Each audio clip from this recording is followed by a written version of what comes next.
Hello friends, royal এডুকের YouTube চ্যানেলের পক্ষ থেকে সবাইকে স্বাগত জানাই। আমরা রয় অ্যান্ড মার্টিন কোশ্চেন ব্যাংকের ক্লাস 7-এর মডেল সেটগুলো সলভ করছিলাম। 5 নম্বর সেট আগের ভিডিওতে করেছিলাম, আজকে 6 নম্বর সেটটা সলভ করব। আশা করি তোমরা বুঝতে পারছো, ভালো লাগছে তো? দেখো, মন দিয়ে দেখো, আরও ভালো লাগবে। আর কমেন্টে অবশ্যই জানাবে কেমন লাগছে। চলো দেখো এই সেটটা। 1-1 কী বলছে, 5 × 1 মিটার লম্বা একটি ফিতেকে কেটে কয়েকটি সমান ভাগে ভাগ করার পর প্রতিটি ভাগের দৈর্ঘ্য হয়েছে 3/4 মিটার। সমান টুকরোর সংখ্যা হবে। তাহলে তোমরা সাধারণত যেটা করে থাকো, মোট ফিতের দৈর্ঘ্য থাকে, কটা ভাগে ভাগ করা হয় বলে দেওয়া থাকে, তাহলে প্রতিটি ভাগের দৈর্ঘ্য কত হবে সেটা বের করো। সেটাতে তখন ভাগ করে বের করো। কিন্তু এখানে কি বলে দেওয়া আছে, 5 × 1 মিটার লম্বা একটি ফিতেকে কেটে সমান ভাগে ভাগ করার পর প্রতিটি ভাগের দৈর্ঘ্য বলে দেওয়া আছে। এখানে প্রতিটি ভাগের দৈর্ঘ্য বলে দেওয়া আছে, কী বের করতে হবে? সমান টুকরোর দৈর্ঘ্যের সংখ্যা। তাহলে এখানে দৈর্ঘ্যের সংখ্যাটাও বের করার জন্য ভাগ করতে হবে। তাহলে চলো করে ফেলি। তাহলে কি চাইছে? সমান টুকরোর দৈর্ঘ্যের সংখ্যা। তাহলে লিখি সমান টুকরের দৈর্ঘ্যের সংখ্যা সমান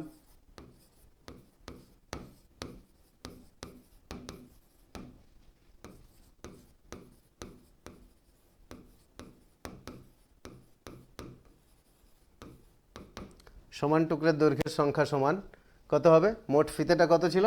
5 × 1 5 × 1 মিটার মোট ফিতের দৈর্ঘ্য ছিল। আর প্রতিটা সমান টুকরোর দৈর্ঘ্য কত হয়েছে? 3/4 মিটার। তাহলে 5 × 1 একে ভাগ করতে হবে 3/4 দিয়ে। তাহলে টুকরোর সংখ্যা হবে এত টি। চলো ভাগটা করে ফেলি। ভাগ করার জন্য এখানে প্রথমে পূর্ণ সংখ্যা ভাঙতে হবে। তাহলে 4 × 5 = 20 আর 1 = 21/4 ভাজিত 3/4 এত টি সমান 21/4। ভাগ চিহ্নটা গুণ চিহ্ন করবো। তাহলে এখানে শুধু পূর্ণ সংখ্যাটা ভেঙেছি, ভাজিত 3/4 ওটাই রেখেছিলাম। এবার 21/4 লিখলাম, এদিকেরটা লিখেছি, ভাগ চিহ্নটা গুণ চিহ্ন করবো। আর 3/4টা উল্টে যাবে, উল্টে গিয়ে কত হবে? 4/3।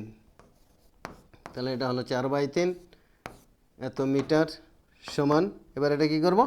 কাটাকাটি করব। কাটাকাটি করলে কী হবে? 4 আর 4 কাটবো, আর 3 দিয়ে 21কে কাটবো, কত হবে? 7। তাহলে টুকরোর সংখ্যা কত হবে? 7টি।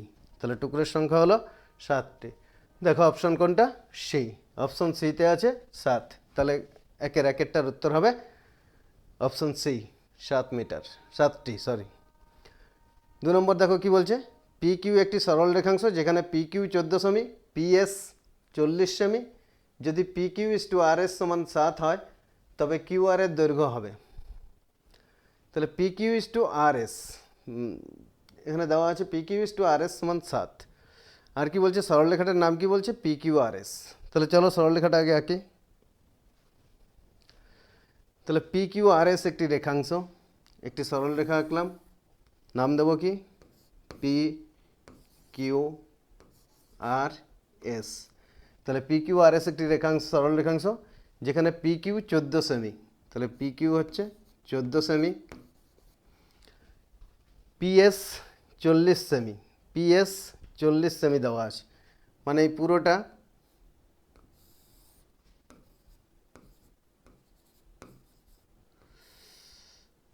হচ্ছে 40 সেমি। তাহলে এখানে পুরোটা হচ্ছে 40 সেমি, পিএস 40 সেমি, আর পি কিউ দেওয়া আছে 14 সেমি। যদি P Q is to R S, অনুপাতটা কার দেওয়া আছে? P Q is to R S সমান 7। তাহলে পি কিউ দেওয়া আছে 14, আর আর এস কত দেওয়া আছে? P Q is to R S এর অনুপাত দেওয়া আছে 7। তাহলে এখানে আর এসটা ধরে নেব এক্স সেমি, আর এক্সটা ধরে নিলাম এক্স সেমি। তাহলে কি লিখব? ধরি আর এস সমান এক্স সেমি। আর এখানে দেওয়া আছে P Q is to R S সমান 7। তাহলে P Q by R S সমান কী লিখব? 7/1। তাহলে P Q by R S সমান 7/1। P Q is to R S সমান কত দেওয়া আছে? 7। তাহলে 7:1 এখানে লিখব কি? P Q by R S সমান 7/1। তাহলে বা এখানে পি কিউ কত দেওয়া আছে? 14 দেওয়া আছে। তাহলে বা 14/আর এস কত? এক্স সেমি ধরেছি। তাহলে 14/x সমান 7/1। বা 7x সমান কত হচ্ছে 14, বা x সমান 14/7 কাটলে 2, তাহলে x সমান কত হচ্ছে 2 সেমি। x সমান হচ্ছে 2 সেমি। তাহলে এখানে অপশন কি দেওয়া আছে? 12 সেমি, 10 সেমি, 20 সেমি, 28 সেমি। আচ্ছা, কিউআর এর দৈর্ঘ্য চাইছে। এখানে কি চাইছে? কিউআর এর দৈর্ঘ্য। তাহলে অপশনগুলো এখন দেখবো না, আমি মনে করছিলাম আরএস কত চাইছে, কিন্তু আরএস চাইনি, চেয়েছে কিউআর। কিউআর এর দৈর্ঘ্য। তাহলে দেখো এখানে পি কিউ আর এস পুরোটা কত দেওয়া আছে 40, পি কিউ কত 14 সেমি দেওয়া আছে, আর আর এস কত পেলাম? আর এস পেলাম 2 সেমি। 1 সেমি যেটা আমরা ধরেছিলাম সেটা কত পেলাম? 2 সেমি। তাহলে কিউআরটা কত হবে? অতএব কিউআর ইজ ইকাল টু 40 বিয়োগ 14 প্লাস 2, 14 প্লাস 2 সেমি সমান কত হবে? 40 বিয়োগ 14 আর 2 যোগ করলে 16। এবারে 40 থেকে 16 বিয়োগ করলে 6 আছে 10, 4 হলে, একটা এখানে আসছে 2 আছে 4, 2 হলে 24 সেমি। তাহলে কিউআর কত হচ্ছে 24 সেমি।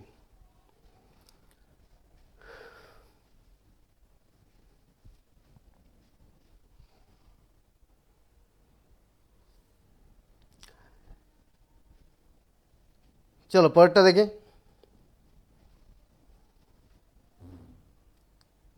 যদি 3টি বর্গাকার ক্ষেত্রে বাহুগুলো ক্রমসমানুপাতী হয় তবে কোনটির সর্বাধিক সঠিক হবে? 3টি বর্গাকার ক্ষেত্রে বাহুগুলো ক্রম সমানুপাতী, তবে কোনটি সর্বাধিক সঠিক হবে? বর্গাকার ক্ষেত্রের ক্ষেত্রফলগুলিও ক্রমসমানুপাতী। দ্বিতীয় বর্গাকার ক্ষেত্রে ক্ষেত্রফল ইজিক্যাল টু অন্য দুটি বর্গক্ষেত্রের গুণফল। সি হচ্ছে দ্বিতীয় বর্গাকার ক্ষেত্রে ক্ষেত্রফল সমান অন্য দুটি বর্গক্ষেত্রের ক্ষেত্রফলের সমষ্টি। আর এ এবং বি উভয়ই সঠিক। বর্গাক্ষেত্রের ক্ষেত্রের ক্ষেত্রফলগুলিও ক্রমসমানুপাতী। দ্বিতীয় বর্গাকার ক্ষেত্রের ক্ষেত্রফল সমান অন্য দুটি বর্গক্ষেত্রের বাহুর গুণফল। সিতে কি আছে? দ্বিতীয় বর্গাকার ক্ষেত্রের ক্ষেত্রফল সমান অন্য দুটি বর্গক্ষেত্রের ক্ষেত্রফলের সমষ্টি। আর এ এবং বি উভয়ই সঠিক।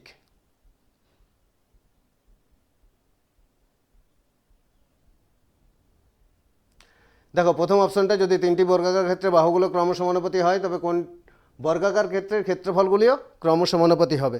তাহলে আমরা ধরে নিই দুটি বর্গক্ষেত্রগুলোর বাহু এখানে 2। আচ্ছা, বর্গক্ষেত্রের বাহুগুলোকে আমরা যদি এ বি সি ধরে নিই, তাহলে বর্গক্ষেত্রের বাহুগুলোকে ধরে নিচ্ছি এ বি সি। তাহলে একটা বাহু এ, একটা বি, একটা সি, এবং এরা হচ্ছে ক্রমসমানুপাতী। এরা ক্রমসমানুপাতী। তাহলে ক্রমিক সমানুপাতির ক্ষেত্রে আমরা কি জানি? মধ্যপদ স্কয়ার সমান প্রান্তীয় পদ দুটির গুণফল। তাহলে মধ্যপদ সমান প্রান্তীয় পদ দুটির গুণফল। এখানে মধ্যপদ কত? বি। তাহলে বি স্কোয়ার সমান কী হবে? এসি। তার মানে বি হচ্ছে কি একটা বর্গক্ষেত্রের ক্ষেত্রফল, মানে দ্বিতীয় বর্গাকার ক্ষেত্রের ক্ষেত্রফল অন্য দুটি বর্গাকার ক্ষেত্রের ক্ষেত্রফলের অন্য দুটি বাহুর গুণফলের সঙ্গে সমান হলো, তাই তো? দ্বিতীয় বর্গক্ষেত্রের ক্ষেত্রফল, দ্বিতীয় বর্গক্ষেত্রের বাহু কত? বি। তাহলে দ্বিতীয় বর্গক্ষেত্রের ক্ষেত্রফল কত? বাহু স্কয়ার। সেটা কি হচ্ছে?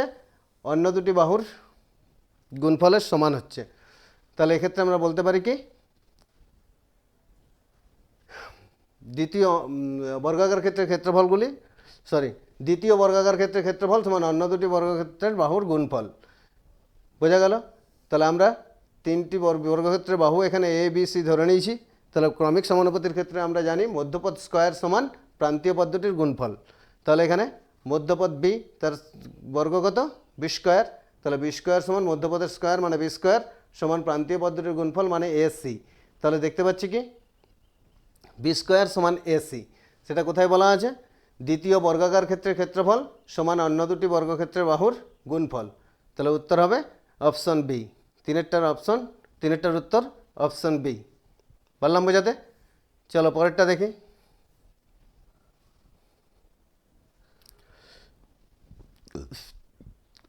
একটি সংখ্যার 3 গুণ ও 6-এর সমষ্টির 2/3 এই বাক্যটিকে বীজগাণিতিক সংখ্যামালার দ্বারা প্রকাশ করলে যেটি হবে তার একটি রূপ হলো, অপশানগুলো দেওয়া আছে। আচ্ছা কি বলছে দেখো, একটি সংখ্যার 3 গুণ। তাহলে এখানে আমরা সংখ্যাটা ধরে নিই, ধরি সংখ্যাটি এক্স,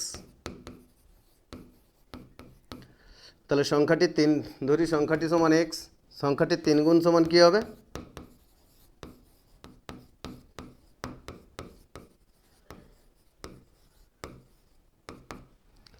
তাহলে সংখ্যাটি 3 গুণ সমান 3x, ধরি সংখ্যাটি সমান x, সংখ্যাটি 3 গুণ হচ্ছে 3x। এরপরে কি বলছে, একটি সংখ্যা 3 গুণ ও 6-এর সমষ্টির 2/3। তাহলে একটি সংখ্যা 3 গুণ মানে কত পেলাম, 3x, ও 6-এর সমষ্টির 2/3। এই বাক্যটিকে বীজগণিতের সংখ্যামালা দ্বারা প্রকাশ করলে যেটা হবে, তাহলে এটাকে বীজগণিতিক সংখ্যামালার সাহায্যে প্রকাশ করি। তাহলে সংখ্যাটি 3 গুণ হচ্ছে 3x প্লাস 6-এর সমষ্টি 6 প্লাস 6 এর 2/3। তাহলে সংখ্যাটি 3 গুণ ও 6-এর সমষ্টির 2/3। তাহলে সংখ্যাটির 3 গুণ কত, 3x, আর প্লাস সংখ্যাটি 3 গুণ ও 6-এর সমষ্টি, তাহলে 3 গুণ হচ্ছে 3x প্লাস 6, তাহলে এই দুটো সমষ্টি বোঝালো। এরপরে কি বলছে, সমষ্টির 2/3। 2/3 মানে 3 ভাগের 2 ভাগ, 2/3, 3 ভাগের 2 ভাগ। তাহলে এখানে সামনে কি বসাবো, 2-এর 3, তাহলে হয়ে যাবে কি, সংখ্যাটি 3 গুণ ও 6-এর সমষ্টির 2/3, 2/3 অর্থাৎ 3 ভাগের 2 ভাগ। তাহলে উপরে 2 নিচে 3। দেখো তাহলে এই যে কথায় যেটা বলা আছে সেটার বীজগাণিতিক সংখ্যামালায় প্রকাশ করলে পাচ্ছি এটা, কিন্তু আমাদের অপশনে কি এটা দেওয়া আছে, অপশনে এটা দেওয়া নেই। আমরা দেখতে পাচ্ছি অপশন যেগুলো দেওয়া আছে সেটা দেওয়া নেই। তাহলে অপশন যখন এটা দেওয়া নেই, চলো দেখি এটাকে একটু সরল করি, এখানে এই গুণটা করি। তাহলে এটা কী হবে, 2/3 into 3x plus 2/3 into 6 plus 2/3 into 6। তাহলে এটা করলে কি পাচ্ছি, এই 3 দিয়ে 3 3 কেটে গেল, তাহলে 2x, আর 3 দিয়ে 6কে কাটলে কত হচ্ছে, 3 দুগুণে 6, তাহলে 2x প্লাস 4, 2x প্লাস 4 পাচ্ছি।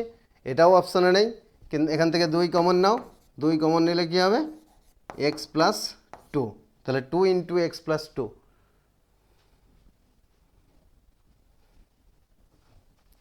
আমরা সংখ্যাটাকে x ধরে করেছি, তাই 2 ইন্টু এক্স প্লাস 2 আসছে। সংখ্যাটা যদি y ধরি তাহলে কী আসবে, 2 ইন্টু ওয়াই প্লাস 2। তাহলে অপশনগুলো আমি আগে দেখিনি, অপশনগুলোতে সব y দেওয়া আছে, তাহলে আমাদেরকে সংখ্যাটা ধরতে হতো y। তাহলে সংখ্যাটা যদি y ধরি, এক্সের জায়গায় সংখ্যাটা যদি y ধরি, তাহলে এখানে আসবে কি, 2 ইন্টু ওয়াই প্লাস 2। তাহলে উত্তর কোনটা হবে, উত্তর হবে অপশান সি। পারলাম বোঝাতে, আমরা সংখ্যাটা x ধরে করেছি, সংখ্যাটা y ধরলে করলে এটা আসবে 2 ইন্টু ওয়াই প্লাস 2। চলো পরেরটা দেখি, 1/5। একটি দ্বিপদ ও একটি ত্রিপদ সংখ্যামালার গুণের সর্বাধিক পদ সংখ্যা হবে। তাহলে একটি দ্বিপদ সংখ্যা আর একটি ত্রিপদ সংখ্যা যদি গুণ করি, তাহলে দ্বিপদ সংখ্যা মনে করো একটা a প্লাস বি, এটা দ্বিপদ সংখ্যা, আর X plus Y plus Z এটা হলো ত্রিপদ সংখ্যা। তাহলে এদেরকে যদি গুণ করি তাহলে কটা সংখ্যা পাবো, এ দিয়ে যখন এটাকে গুণ করবো, এ দিয়ে এই পুরোটাকে যখন গুণ করবো তখন 3টি পদ পাবো, আবার বি দিয়ে যখন এটাকে গুণ করব তখন আবার 3টি পদ পাবো। তাহলে মোট পদের সংখ্যা কত হবে, 3 যোগ 3 সমান 6। তাহলে একটি দ্বিপদ একটি ত্রিপদ সংখ্যামালার গুণফলের সর্বাধিক পদ সংখ্যা হবে 6, সর্বাধিক পদ সংখ্যা হবে 6। আর এর থেকে কমও হতে পারে, যদি যোগ বিয়োগে কাটাকাটি হয় সেক্ষেত্রে পদ সংখ্যা কমে যাবে, তখন পদ সংখ্যাটা 6-এর থেকে কম হতে পারে, কিন্তু সর্বাধিক পদ সংখ্যা হবে 6। কারণ এটা একটা দ্বিপদ সংখ্যা, এ প্লাস বি, আর X plus Y plus Z এটা একটা ত্রিপদ সংখ্যা। তাহলে এ দিয়ে যখন এটাকে গুণ করব তখন কি পাবো, 3টে পদ পাবো, আবার বি দিয়ে যখন এটাকে গুণ করব তখন 3টে পদ পাবো। তাহলে মোট কটা পাচ্ছি, মোট পাচ্ছি 6টা পদ। পারলাম বোঝাতে? চলো পরেরটা দেখি। তাহলে 1-এরগুলো হয়ে গেল, এবার 2-এরগুলো। 2-এরগুলোতে কি আছে, নিচের উদাহরণমালা থেকে সরল সমানুপাতি ও ব্যস্ত সমানুপাতি আলাদা করে লেখো। এখানে সরল সমানুপাতি ও ব্যস্ত সমানুপাতি আলাদা করে লিখতে হবে। তাহলে এগুলোর ক্ষেত্রে এগুলো তোমরা এক কথায় ঐকিক নিয়মে এবং সমানুপাতের সাহায্যে যে অঙ্কগুলো করেছো সেইগুলোর সম্পর্কগুলো চাইছে। সমানুপাতে অঙ্কগুলো করবার সময় তোমরা যে সম্পর্কগুলো লেখো এখানে শুধুমাত্র সেই সম্পর্কগুলো চাইছে। সম্পর্কটা সরল সম্পর্ক না ব্যস্ত সম্পর্ক। সরল সম্পর্ক হলে সরল সমানুপাতি হবে, ব্যস্ত সম্পর্ক হলে ব্যস্ত সমানুপাতি হবে। তাহলে যে উদাহরণগুলো দেওয়া আছে সেখান থেকে দেখব, একটা একটা করে দেখব যে এটা সরল সম্পর্ক হচ্ছে না ব্যস্ত সম্পর্ক হচ্ছে। চলো 2-1 দেখি কি বলছে। 2-1 একটি বৃহৎ জনসংখ্যার গ্রুপকে খাদ্য খাওয়ানোর জন্য খাদ্যের পরিমাণ। তাহলে একটি বৃহৎ সংখ্যার গ্রুপকে খাদ্য খাওয়ানোর জন্য খাদ্যের পরিমাণ। তাহলে এখানে মনে করো 50 জন লোকের খাবার আছে কত দিনের, খাওয়ানোর জন্য খাদ্যের পরিমাণ। তাহলে 50 জনকে খাওয়ানোর জন্য খাবার আছে 25 কেজি। 50 জনকে খাওয়ানোর জন্য খাবার আছে 25 কেজি। সেটা যদি তুমি একজনকে খাওয়াও তাহলে একজনকে খাওয়ালে খাবারটা আরও বেশি লাগবে না কম লাগবে? 50 জনকে খাওয়াতে গেলে খাবার লাগে 25 কেজি, একজনকে খাওয়াতে গেলে খাবারটা আরও কম লাগবে। তাহলে কম হলে তখন আমরা কি করি, ভাগ করি, 25/50 হবে। আর এক্ষেত্রে যেহেতু এটা কমছে, লোক সংখ্যা কমছে, তাহলে খাদ্যের পরিমাণটাও কমছে। তাহলে এই সম্পর্কটা কি হবে, সরল সম্পর্ক হবে। এই সম্পর্কটা হবে সরল সম্পর্ক। আমাদেরকে এখানে সম্পর্কটাই জানতে চেয়েছে, তাহলে আমরা সম্পর্কটা এইভাবে বের করব। এইভাবে একটা উদাহরণ আমরা নিজে থেকেই একটা প্রশ্ন বা একটা উদাহরণ নিজের মনে সেট করব। 50 জনকে খাওয়ানোর জন্য খাদ্যের পরিমাণ লাগে 25 কেজি। তাহলে একজনকে খাওয়াতে কম লাগবে না বেশি লাগবে সেটা দেখব। একজনকে খাওয়াতে কম লাগছে, তাহলে যেহেতু এটা কমলে এটাও কমছে, তাহলে এটা হবে কি, সরল সম্পর্ক। তাহলে এখানে কি বলেছে, সরল সমানুপাতি ও ব্যস্ত সমানুপাতি আলাদা করে লেখো। তাহলে 2-1 কি হবে, সরল সমানুপাতি হবে। চলো এবার 2 দেখি। 2 বলছে কিছু সংখ্যক শ্রমিক এবং নির্দিষ্ট কাজ শেষ করার সময়। তার মানে শ্রমিক এবং সময়। তাহলে এটা আমরা বেশিরভাগ ক্ষেত্রে যেটা বলে থাকি লোক সংখ্যা এবং সময়। শ্রমিক সংখ্যা মানে লোক সংখ্যা, আর একদিকে আছে সময়। তাহলে লোক সংখ্যা আর সময়ের মধ্যে কি হয়, এটাও একটা উদাহরণ দিয়ে দেখে নিই। মনে করো 25 জন লোক একটা কাজ করে 10 দিনে। 25 জন লোক কোনো একটা কাজ 10 দিনে করে। তাহলে একজন লোকের সেই কাজটা করতে সময় বেশি লাগবে না কম লাগবে?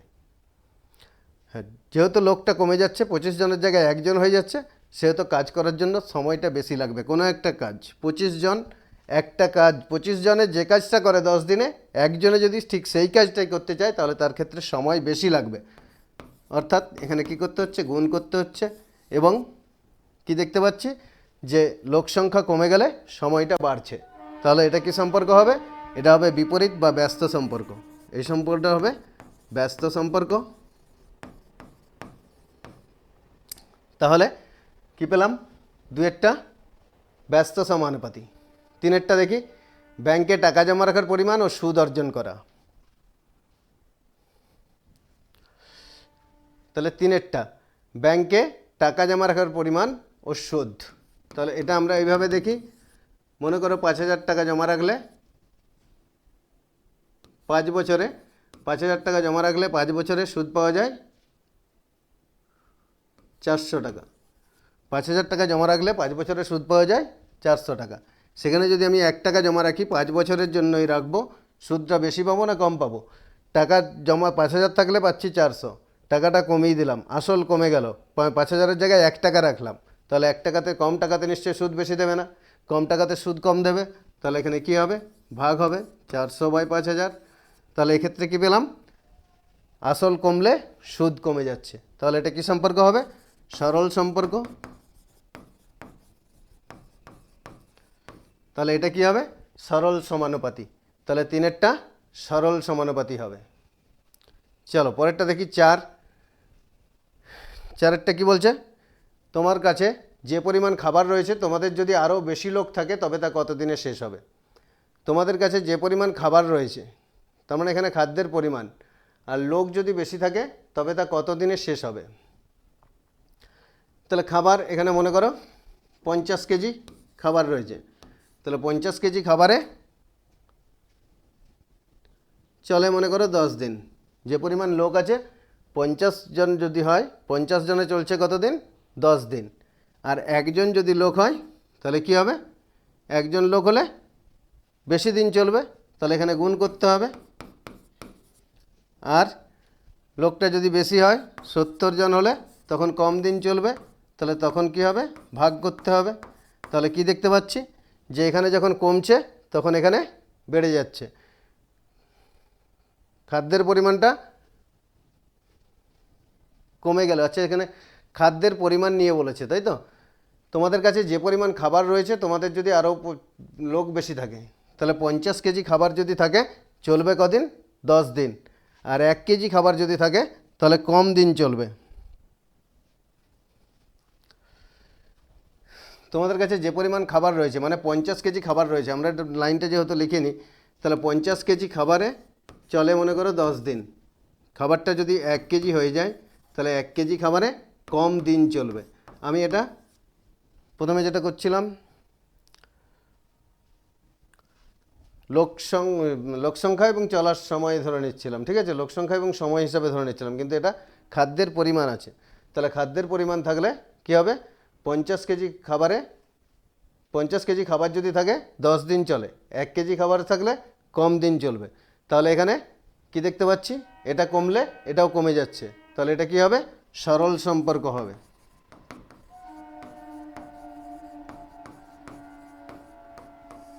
সরল সম্পর্ক। কিন্তু এটা যদি থাকতো লোকসংখ্যার সময় যদি থাকতো, এখানে যদি খাবার পরিমাণের জায়গায় সময় থাকতো তখন কিন্তু ব্যস্ত সম্পর্ক হতো। তাহলে এটা সরল সম্পর্ক হচ্ছে, এখানে এটা হবে সরল সমানুপাতি। চলো 5-এরটা দেখি, প্রয়োজনীয় গ্যাসের পরিমাণ ও দূরত্ব ড্রাইভিং করা। প্রয়োজনীয় গ্যাসের পরিমাণ 5-এরটা দেখব, প্রয়োজনীয় গ্যাসের পরিমাণ ও বেশি দূরত্ব ড্রাইভিং করা। তাহলে এখানে মনে করো 50 কেজি গ্যাস, 50 কেজি গ্যাসে ড্রাইভ করা যায় 25 কিমি। 50 কেজি গ্যাসে ড্রাইভ করা যাচ্ছে 25 কিমি। সেখানে গ্যাস যদি 1 কিমি হয়ে যায় তাহলে কি বেশি ড্রাইভিং করা যাবে? গ্যাসের পরিমাণ কমে গেলে ড্রাইভিংটাও কম করা যাবে, কম দূরত্ব যাওয়া যাবে। যে যত বেশি দূরত্ব যাওয়া যাবে গ্যাস বেশি লাগবে, কম দূরত্ব যেতে কম গ্যাস লাগবে। তাহলে এখানে প্রয়োজনীয় গ্যাসের পরিমাণ আর বেশি দূরত্ব ড্রাইভিং করা, তাহলে বেশি দূরত্ব ড্রাইভিং করতে হলে গ্যাস বেশি লাগবে। তাহলে কি হচ্ছে, সরল সম্পর্ক। কম আর কম গ্যাস হলে কম দূরত্ব ড্রাইভিং করা যাবে, ঠিক আছে। তাহলে কি দেখতে পেলাম, যে এটাও সরল সম্পর্ক হবে। তাহলে এটা হবে সরল সমানুপাতি। তাহলে তোমাদেরকে কি বলেছিল, সরল সমানুপাতি আর ব্যস্ত সমানুপাতি আলাদা করে লিখতে। তাহলে তোমরা ছক করে নিয়ে যেগুলো সরল, একদিকে সরল সমানুপাতি একদিকে ব্যস্ত সমানুপাতি লিখবে। যেগুলো সরল সম্পর্ক হচ্ছে সেগুলো সরল সমানুপাতি হবে, যেগুলো ব্যস্ত সম্পর্ক হলো সেগুলো ব্যস্ত সমানুপাতি হবে। পারলাম বোঝাতে? চলো পরেরটা দেখি।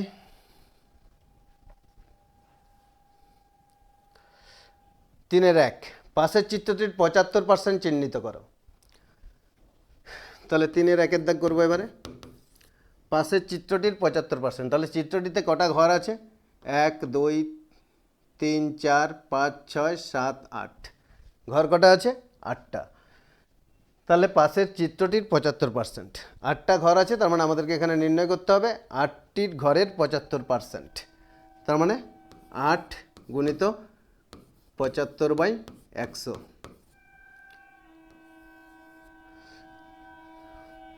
তাহলে 8 গুণিত 75/100,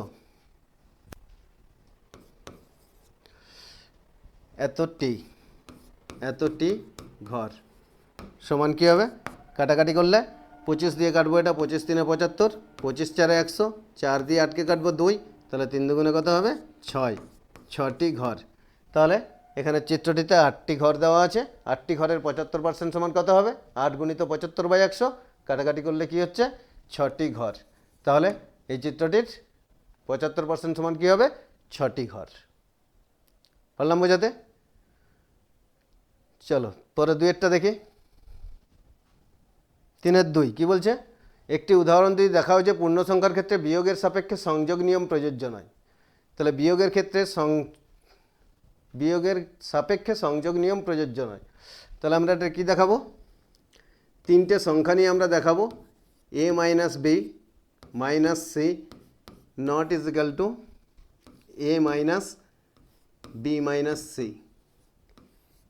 এটা যদি হয় তাহলে এ মাইনাস বি মাইনাস সি, মানে একবার এ মাইনাস বি, এটা এ থেকে বিকে আগে বিয়োগ করবো, পরে সিকে বিয়োগ করবো, আর একবার বি মাইনাস সিকে বিয়োগ করে নিয়ে এ থেকে বিয়োগ করব।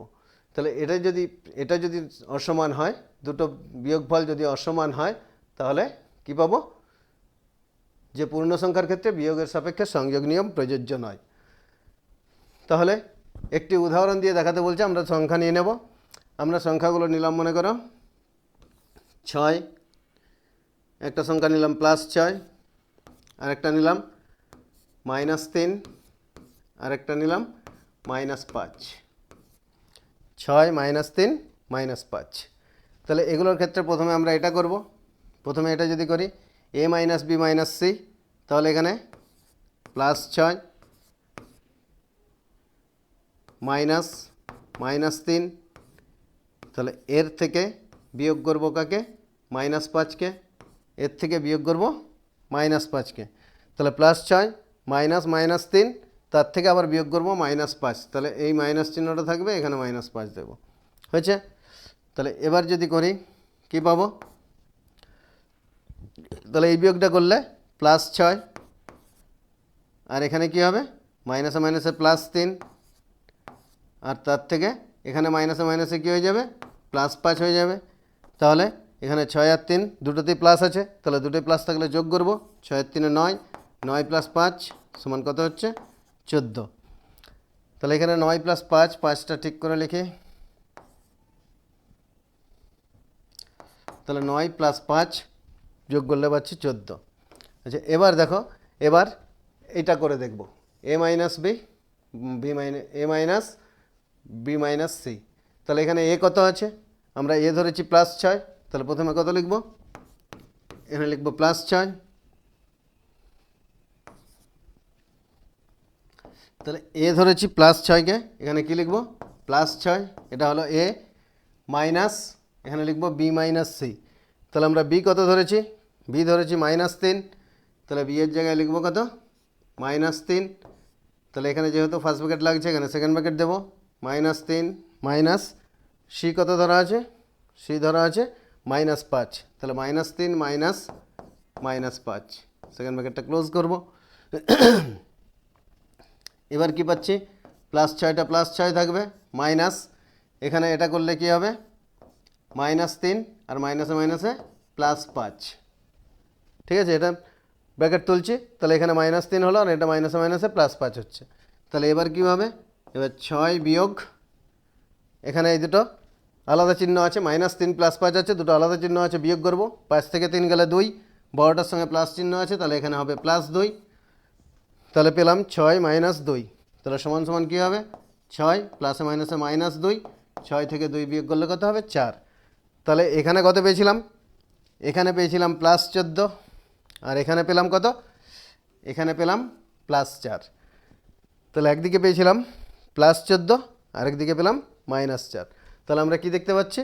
যে a minus B minus C not is equal to a minus B minus C.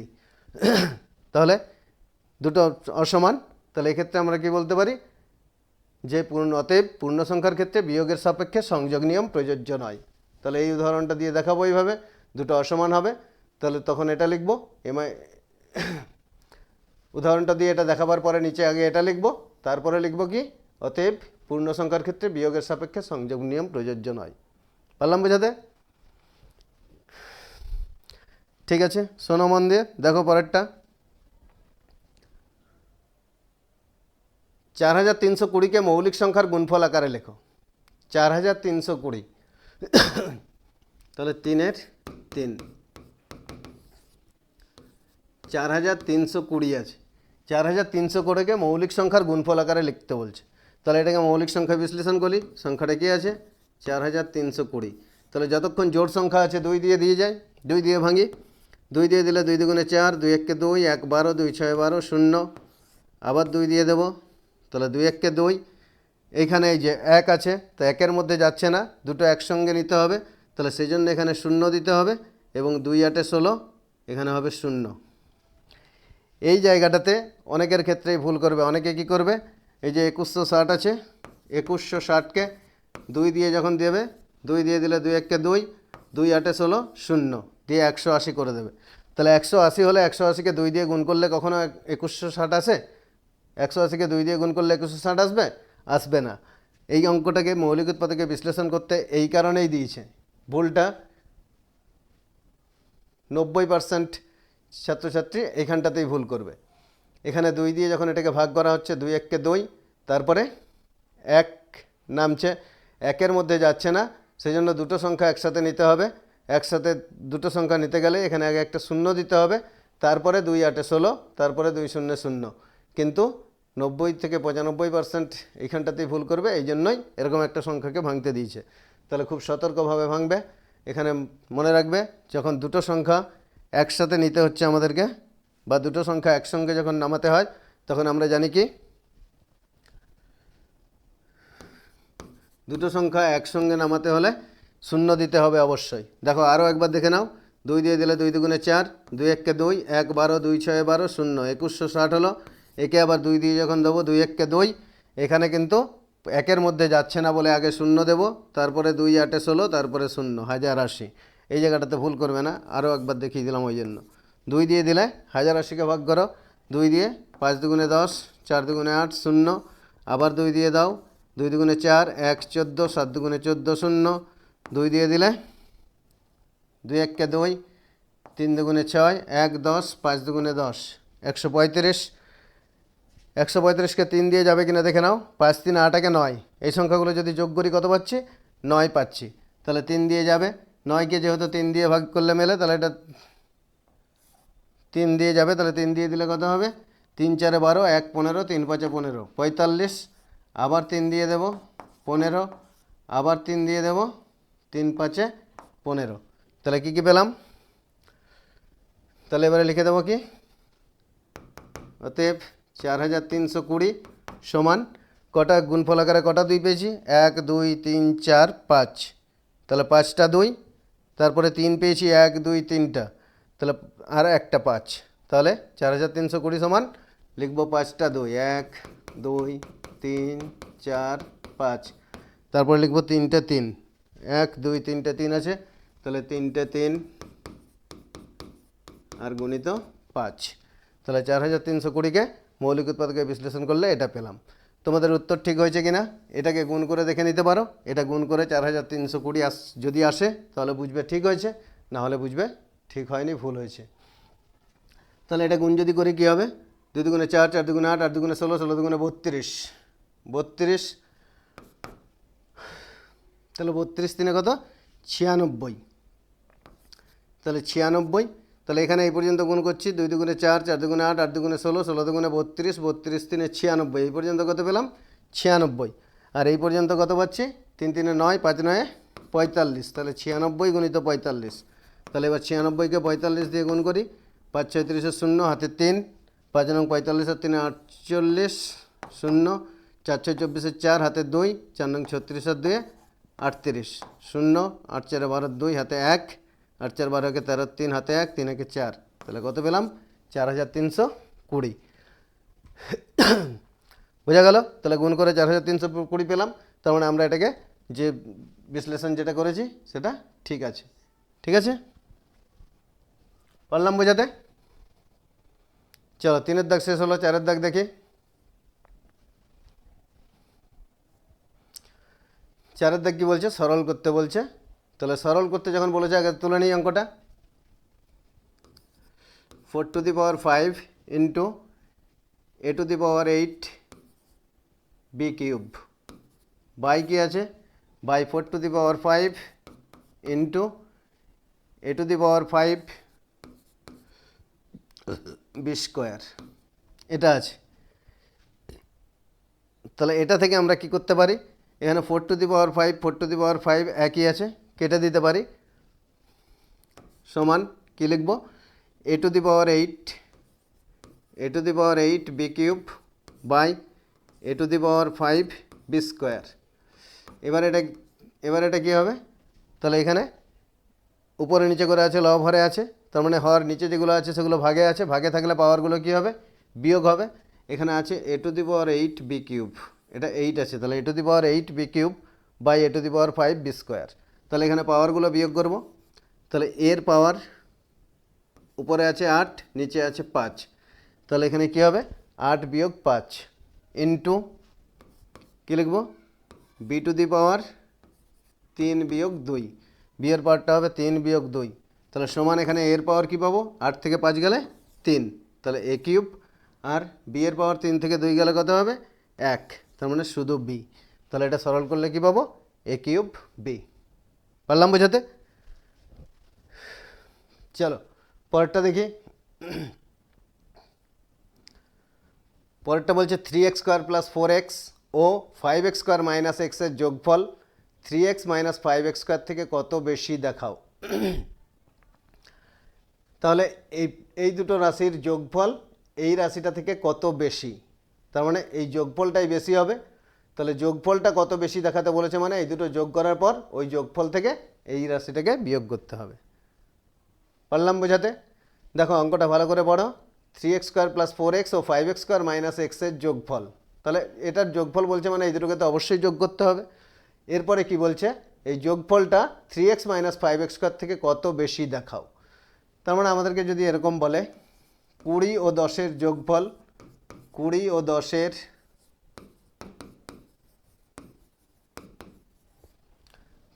10-এর যোগফল 15 থেকে কত বেশি।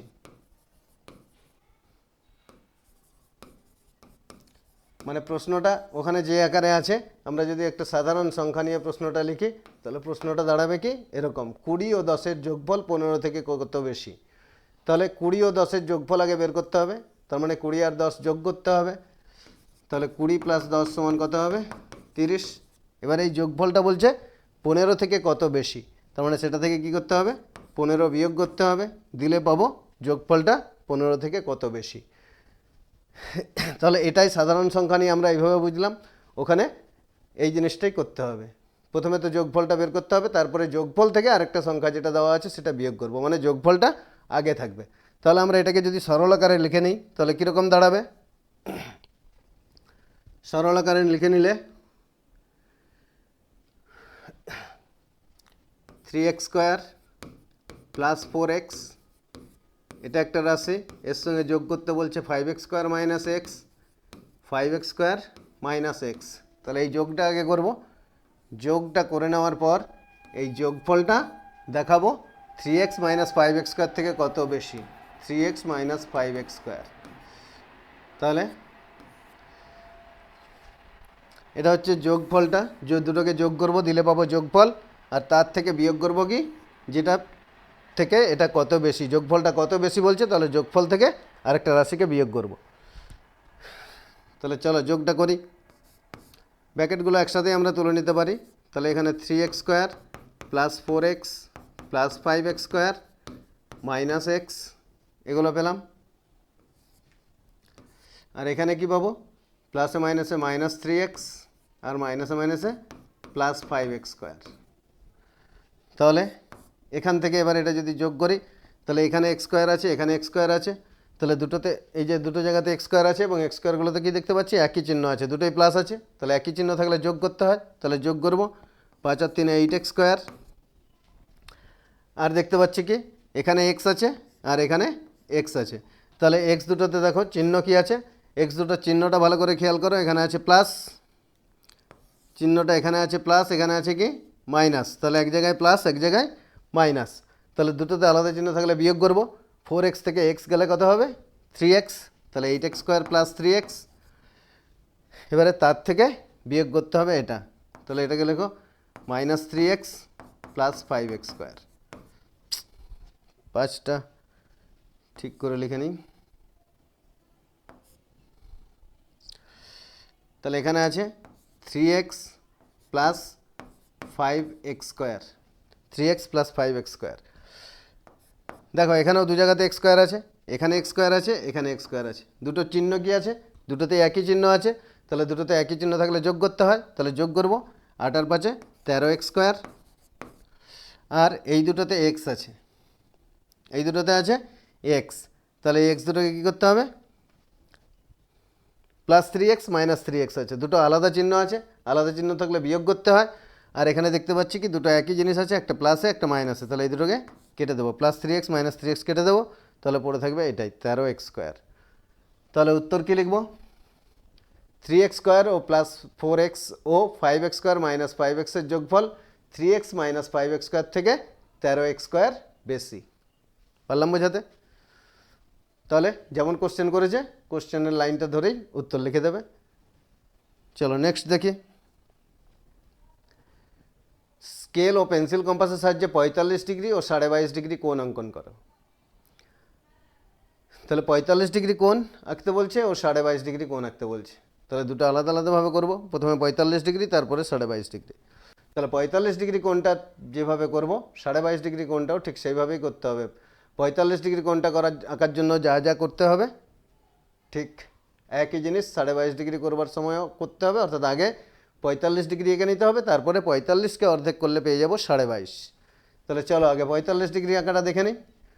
আমি এখানে হাতে দেখাচ্ছি, স্কেল পেন্সিল দিয়ে তোমরা ঠিক করে করবে। তাহলে 45 ডিগ্রি কোণ আঁকতে হবে, আঁকার জন্য কী করব? প্রথমে যে কোনো একটা দাগ দিলাম, মনে করো AC একটা সরল রেখা আঁকলাম। এবার এ বিন্দুকে কেন্দ্র করে যে কোনো মাপের ব্যাসার্ধ নিয়ে একটা বৃত্তচাপ অঙ্কন করব। ওই একই ব্যাসার্ধ নিয়ে, মাপ যেন ছোট বড় না হয়, কম্পাস যেন কোনোভাবেই না সরে, ঠিক যে মাপ নিয়ে এই বিন্দুতে বসিয়ে এই বৃত্তচাপটা আঁকলে, এখানে মনে করো এটা ডি বিন্দু, এই ডি বিন্দুতে বসিয়ে ওই একই মাপে পরপর দুবার কাটতে হবে, পরপর দুবার দুটো বৃত্তচাপ আঁকতে হবে এই বৃত্তচাপটার উপর। তাহলে এই যে দুটো বৃত্তচাপ, এই বৃত্তচাপ দুটোকে মনে করো ই এবং এফ বিন্দুতে ছেদ করলো। এত নাম না দিলেও হবে, এখন আমি বোঝানোর জন্য নামগুলো দিচ্ছি এত।